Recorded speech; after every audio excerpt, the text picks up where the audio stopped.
नमस्कार दोस्तों, news height digital के खास शो पंकज टॉक्स में आपका स्वागत है। और मेरे साथ आज कांग्रेस के संगठन महामंत्री मधुराज जोशी जी हैं। जोशी जी, चुनाव हार गए। चुनाव से पहले आपके दावे अलग थे। क्या आपको लगता है कि इस बार के उसमें भी आप लोग बहुत चीज़ें खो चुके हैं, इस बार अब फिर से कांग्रेस को रिवाइव करने की कोशिश करनी होगी? निश्चित रूप से पंकज जी, जो चुनाव का रिजल्ट आया है बड़ा अप्रत्याशित रिजल्ट है और ऐसी उम्मीद किसी को नहीं थी। आपके तमाम चैनल कांग्रेस को विजयी घोषित कर रहे थे, कांग्रेस की सरकार बना रहे थे। अन्य लोग भी, कई लोग, LIU की रिपोर्ट भी थी और सरकारी तंत्र की रिपोर्ट भी थी कि भाई कांग्रेस की सरकार बन रही है। लेकिन दुर्भाग्य से लोकतंत्र में जनता जनार्दन का आदेश सब सर्वोपरि होता है, उसको स्वीकार करना पड़ता है। चुनाव में बड़ी हार हुई है और दूसरी हार हुई है। 17 में भी हार हुई, अभी भी हार हुई, अप्रत्याशित हार है। अब निश्चित रूप से संगठन को नए सिरे से खड़ा करना है, नई लड़ाई लड़नी है। भाजपा की फांसीवादी नीतियों से लड़ना है, भाजपा की जो विभाजनकारी नीति है उससे लड़ना है, भाजपा की जो सांप्रदायिकता की नीति है उससे लड़ना है। तो बड़ा काम होना है। अगर हम लोग अभी से संगठन को मजबूत करके चलेंगे तो तब कुछ प्राप्त कर पाएंगे। लेकिन एक सबसे बड़ी बात यह है कि इस चुनाव के दौरान भी, एक चुनाव के बाहर के बाद एक बात सामने आई। हरीश रावत की गुटबाजी से हार गए, प्रीतम सिंह की गुटबाजी से हार गए, रंजीत रावत की गुटबाजी से हार गए। तो आपको लगता है ये गुटबाजी कब तक कांग्रेस का पीछा छोड़ेगी? नहीं, देखिए, ये भी एक बड़ा फैक्टर है हार का। आपने कहा कि गुटबाजी निश्चित रूप से है, ये भी फैक्टर है, लेकिन बड़े फैक्टर और भी हैं। जिस तरीके से हमने चुनाव में जाना चाहिए था, तैयारी करनी चाहिए थी, शायद हम उसको नहीं कर पाए।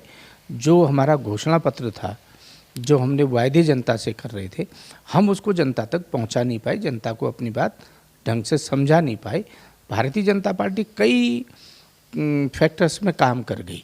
जैसे छात्रों को लैपटॉप बांटने की बात थी, जो टैबलेट बांटे गए हैं, वो भी ठीक है, चुनाव के वक्त पर निर्णय लिया। हमारी तरफ से कोई उसका इमीडिएट विरोध नहीं गया। हालांकि हमने चुनाव आयोग में उसकी शिकायत की, लेकिन उस पर कुछ नहीं कर पाए। दूसरा, जो राशन बांटना था, 3 महीने पहले का राशन रोक दिया और जनवरी से मार्च तक का 6 महीने का राशन इकट्ठा लोगों को दिया। पर्वतीय क्षेत्र में और गरीब वर्ग में उसका बड़ा फर्क पड़ गया, राशन मिल गया करके। और गैस सिलेंडर की हमने कहा कि हम 500 रुपये में आपको देंगे, तो भाजपा ने कहा कि हम 3 सिलेंडर देंगे। भाजपा की बात में लोगों ने यकीन कर लिया, हमारी बात में यकीन नहीं करी। ये फैक्टर भी बड़ा काम रहा।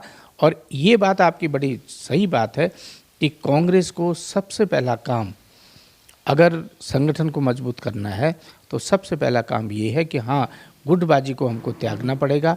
गुटबाजी की कांग्रेस न बना के कांग्रेस बनानी पड़ेगी और आम आदमी की कांग्रेस बनानी पड़ेगी।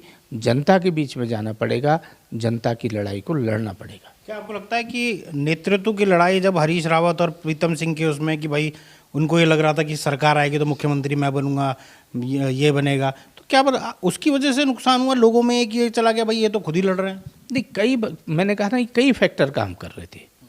आपकी एक फैक्टर ये भी था। दूसरा, मैंने आपको ये तमाम अभी की बातें जो बताई हैं कि हम जनता को अपनी बात समझा नहीं पाए और जनता के बीच में हमारी लड़ाई को ज़्यादा प्रस्तुत किया गया, दुष्प्रचार ज़्यादा किया गया लड़ाई का।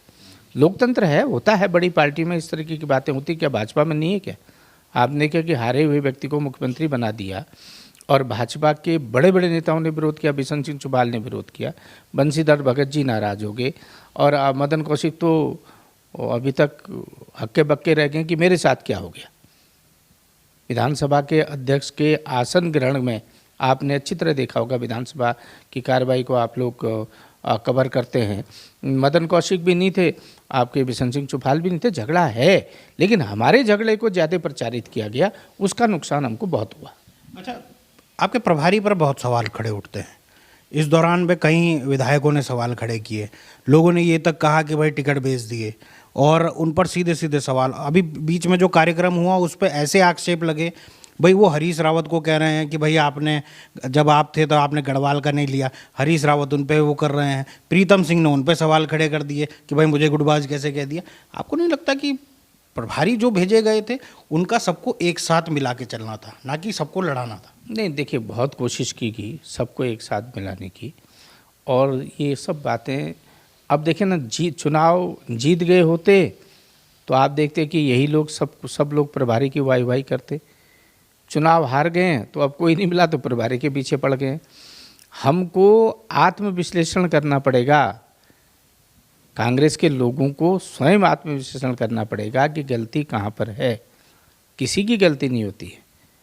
अगर जीत गए होते तो आज हरीश रावत जी भी सर्वोच्च नेता होते, प्रीतम सिंह जी भी बड़े नेता होते, मुख्यमंत्री बनते, मुख्यमंत्री ने बनते तो सेकंड टू मुख्यमंत्री बनते। हरीश रावत जी ने तो कहा ही भाई मेरा तो एक ही काम है, मैं मुख्यमंत्री बन गया हूँ, अगला बनूंगा तो मुख्यमंत्री बनूंगा, मंत्री तो बनूंगा नहीं। लेकिन इन सब के सामने तो ऑप्शन था, ये मुख्यमंत्री बनते, न बनते तो ये सेकंड टू मुख्यमंत्री बनते, जो भी मुख्यमंत्री बनता। और अब मैंने कहा ना, हार गए तो सब ने एक दूसरे की ले आरोप लगाने हैं, लेकिन ये प्रवृत्ति ठीक नहीं है, गलत प्रवृत्ति है। हम तो ठीक है, हम लोग विधायक नहीं बन पाए, क्या इस कांग्रेस में हम लोगों का क्या कम योगदान है? हम लगातार संगठन में काम कर रहे हैं, हम बूथ लेवल से उठ के आए हैं। हमने जब राजनीति अपनी शुरू की, प्रीतम सिंह जी के पिताजी हमारे यहाँ से चुनाव लड़ते थे, वार्ड नंबर 3 की मैंने भी पर्चियाँ बांटी विकास नगर में, हमने भी तो काम किए। ठीक है, हमको टिकट नहीं दिया पार्टी ने, नहीं हम इस योग्य पार्टी हमको मानती है, लेकिन संगठन में आप इतने वर्षों से देख रहे हैं, आप इतने बड़े बड़े लोकप्रिय चैनलों में आप काम कर चुके हैं, हमारा कोई योगदान कम है क्या? लेकिन अगर आदमी थोड़ा सा उसका मंथन करे, चिंतन करे, तो हर एक को टिकट नहीं मिल सकता, हर व्यक्ति मुख्यमंत्री नहीं बन सकता। 70 तो विधानसभा क्षेत्र हैं, पूरे प्रदेश में आप 70 लोगों को ही टिकट दोगे। अब की बारी 486 लोगों ने आवेदन किया, 70 आपने छांटने थे। अब मुख्यमंत्री एक ही बनेगा, नेता हमारे कई हैं मुख्यमंत्री बनने के लिए, योग्य हैं, मैं उनकी योग्यता में कोई सवाल खड़ा नहीं कर रहा हूँ। सबका लंबा राजनीतिक जीवन है, कोई जल्दी बन जाता है, कोई लेट बनता है, किसी का नंबर, हम जैसे लोगों का नंबर 60 साल में भी नहीं पड़ रहा। ठीक है, जिसको मिल गया वो बड़ा नेता हो गया, जिसको नहीं मिला वो छोटा ही नेता रहा। एक अब नए प्रदेश अध्यक्ष आए हैं, बड़े एग्रेसिव हैं, आक्रामकता ज़्यादा है, आप किस तरह देखते हैं? क्या आपको लगता है कि थोड़ा सबको मिलाकर लेके चलने की वो होनी चाहिए, आक्रामकता थोड़ी वो होनी चाहिए? निश्चित रूप से नए अध्यक्ष जी आए हैं, नौजवान साथी हैं, और बहुत लंबा राजनीति इतिहास है, राजनीति उनको विरासत में मिली है। उनके पिताजी आदरणीय गोविंद सिंह बिष्ट जी उत्तर प्रदेश के ज़माने में बहुत बड़े नेता होते थे, उनसे चंद्रमोहन गुप्ता को टक्कर देते थे। वो चंद्रमोहन गुप्ता जो हमारे उत्तर प्रदेश के मुख्यमंत्री रहे, रानीखेत से एक बार MLA भी रहे, उनको टक्कर देते थे। पर्वतीय विकास मंत्री रहे, उनके बड़े भाई पूरन सिंह जी बहुत बड़े नेता कांग्रेस के रहे, विधायक भी रहे रानीखेत से, और राज्य बनने के बाद यहाँ योजना आयोग के उपाध्यक्ष भी रहे हैं।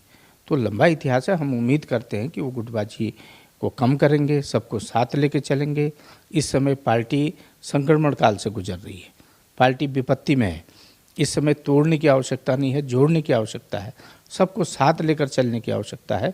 मैं समझता हूँ करण मेहरा जी, जो उनका राजनीतिक इतिहास रहा है, जो उनको विरासत मिली है, जो उनको अनुभव मिला है, स्वयं भी वो 4 चुनाव लड़ चुके हैं, 2 बार विधायक रह चुके हैं, उपनेता प्रतिपक्ष रह चुके हैं, प्रमुख रह चुके हैं, और जानते हैं, डाउन टू अर्थ हैं, जानते हैं कैसे काम लेना है, किससे काम लेना है, किसको आगे बढ़ाना है, वो सब अनुभव उनको है।